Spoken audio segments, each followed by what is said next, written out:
Oser le féminisme, Céline Pic. Céline Pic, bonjour. Bonjour. Nous sommes le 8 mars, c'est la journée internationale du droit des femmes. Je rappelle que cette manifestation a été créée en 1909, ce que j'ignorais, c'était quelque chose d'extrêmement ancien.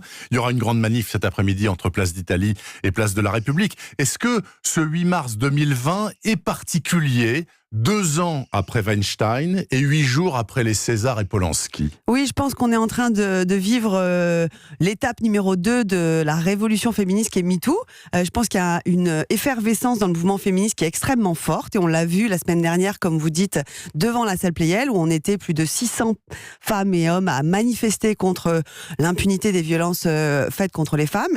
Et on a aujourd'hui des exigences, effectivement. On en a marre d'attendre, ça c'est certain. Et je pense que la manifestation à Paris, qui part à 14h place d'Italie et qui va jusqu'à République, il va y avoir du monde, beaucoup de monde. On attend des dizaines de milliers de personnes dans les rues de Paris aujourd'hui et dans toute la France. Manifestation qui n'est pas interdite d'ailleurs, malgré le coronavirus, voilà, je le signale. Voilà, donc enfin, elle n'est pas interdite et il y a des manifestations, des rassemblements, des événements dans toute la France et on voit qu'il y a beaucoup de monde dans nos événements et c'est une très bonne nouvelle. Alors, on va voir exactement ce que vous demandez au pouvoir public et au pouvoir politique pour faire évoluer le droit des femmes et le statut des femmes. Mais je voudrais revenir à ce qui s'est passé au César éventuellement.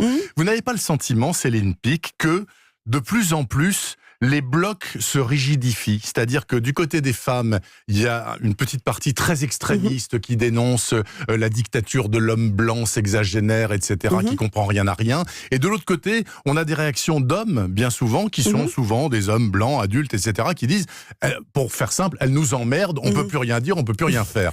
Alors, vous croyez pas qu'on arrive à un fossé, là ? Oui, alors, premièrement, le terme extrémiste, je pense qu'on pourrait un petit peu le moduler. Parce que, comme l'a dit Benoît de Groot, c'est le féminisme n'a jamais tué personne, le machisme tue tous les jours. C'est vrai. Donc la violence, elle est du côté des violeurs. Pas de tous les hommes, du côté des violeurs. Nous, en fait, on manifeste.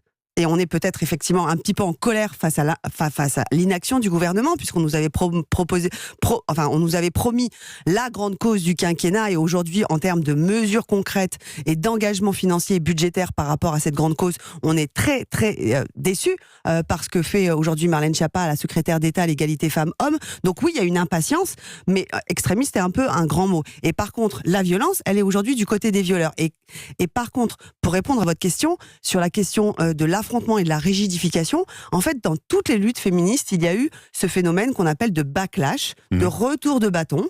On l'a vu, par exemple, les suffragettes ont affronté pendant des décennies des sénateurs qui refusaient absolument de leur donner le droit de vote.